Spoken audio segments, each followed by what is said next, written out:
আমি একাধিকবার বাইবা দিয়েছি, আর আমার শেষ বাইবা ছিল। আমার তো এর ভিতরে জীবন শেষ। আমি ভাবলাম যে আমি আমার অধিকার আদায় করতে চাই, আমার সন্তানকে সাথে নিয়ে যাই, মরলে একসাথে মরবো, বাঁচলে একসাথে বাঁচবো। তবে আন্তর্জাতিক দূতাবাসে চলে গেছে। আমরা আমাদের অধিকার আদায় করার জন্য প্রয়োজনে আন্তর্জাতিক দূতাবাসে যাবো, ইন্টারন্যাশনাল গ্রুপে মেসেজ দেবো। তারপরে আমার রাজপথ ছাত্ররা আমরা অধিকার দিতে হবে না, আমরা আমাদের নিয়োগ পত্র দিয়ে ঘরে ফিরবো। আজ যারা অকৃতকার্য হয়েছে, যারা আমাদের ভিতর লিড করেছেন, তাদের বিরুদ্ধে বলতে চাই, আপনাদের চালু হোক, আপনাদের চালু থাকবেন যে আমরা ঘরের মনে হয়ে ইনশাল্লাহ ঘরে ফিরবোই ফিরবো।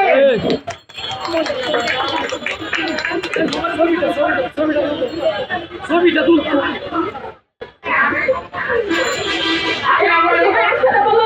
আমাদের ৬,০০০ পাশে একটি শিক্ষকের কোনো দাবি আছে? ৬,০০০ পাশে একটি শিক্ষকের কোনো দাবি আছে? সবাই এখানে বলেন ৬,০০০ পাশে একটি শিক্ষকের মতো গ্রহণ করে আপনারা পূর্বে পিজিএফ কত রায় দিয়েছেন বা ইলিগেল ছিল, অবৈধ রায় ছিল। আমাদের বিরুদ্ধে যদি আমাদের পুনরায় ইলিগেল রায় দেওয়া হয়, অবৈধ রায় দেওয়া হয়, ওই সাংবিধানিক রায় দেওয়া হয়, এই রায় আমরা মানব না। আমাদের গতকালকে জলকামান আমাদের ভিডিওটা কিন্তু ইন্টারন্যাশনাল ভাবে আন্তর্জাতিকভাবে চলে গেছে। আমরা প্রয়োজনে ইন্টারন্যাশনাল গ্রুপে যাবো, আন্তর্জাতিক দূতাবাসে যাবো, আমাদের অধিকার আমরা ফিরিয়ে আনবোই আনবোই আনবোই। আমরা একসাথে করতে মিশিয়ে এই সামনে করবো। যদি আমরা অকৃতকার্য হই, আমরা রাজপথে আত্মহত্যা করবো। এই দায়ভার নিবে রাষ্ট্র, এই দায়ভার নিবে সরকার, এই দায়ভার নিবে পরিবার, এই দায়ভার নিবে বিচারপতি। ধন্যবাদ সবাইকে।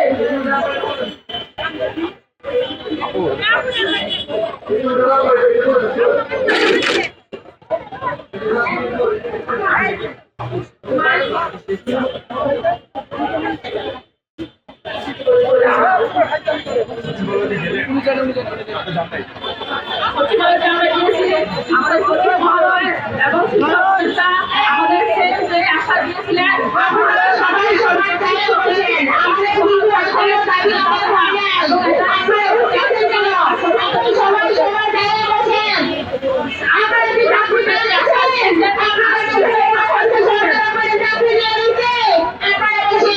আমাদের দাবি আদায় হওয়ার না পর্যন্ত আমরা মাঠে থাকবো। আমরা মরণ কামড় দিয়ে এসেছি, আমাদের জালে ঢুকে গেছে, আমাদের শিক্ষা রাষ্ট্র নাই। সামনে স্বাধীনতা, সামনে এগিয়ে যাবো, তাই বাঁচবো, আপনাদের কয়দিনের সময় দিচ্ছে, যে কয়দিনের ভিতরে আপনাদের চাকরি করতে আসে?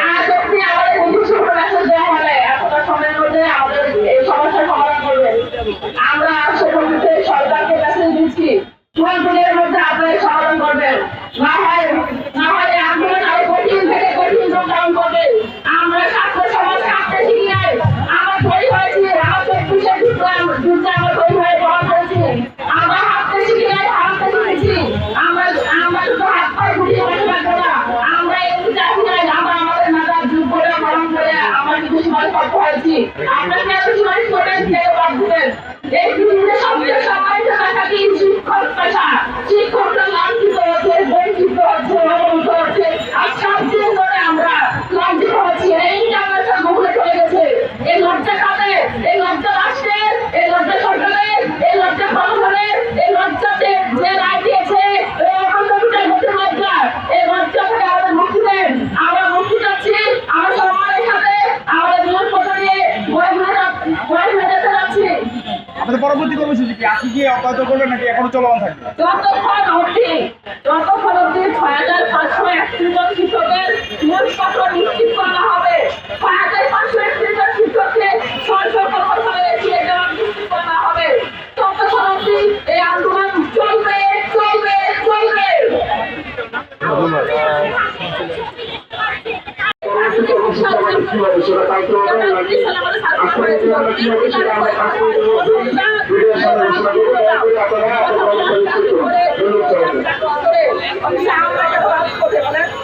প্রথম রাতে রাজল হয়েছে, দ্বিতীয় রাতে রাজল হয়েছে, অথচ আমরা বঞ্চিত যদি প্রতিষ্ঠিত হতে হয় লাঞ্ছিত হতে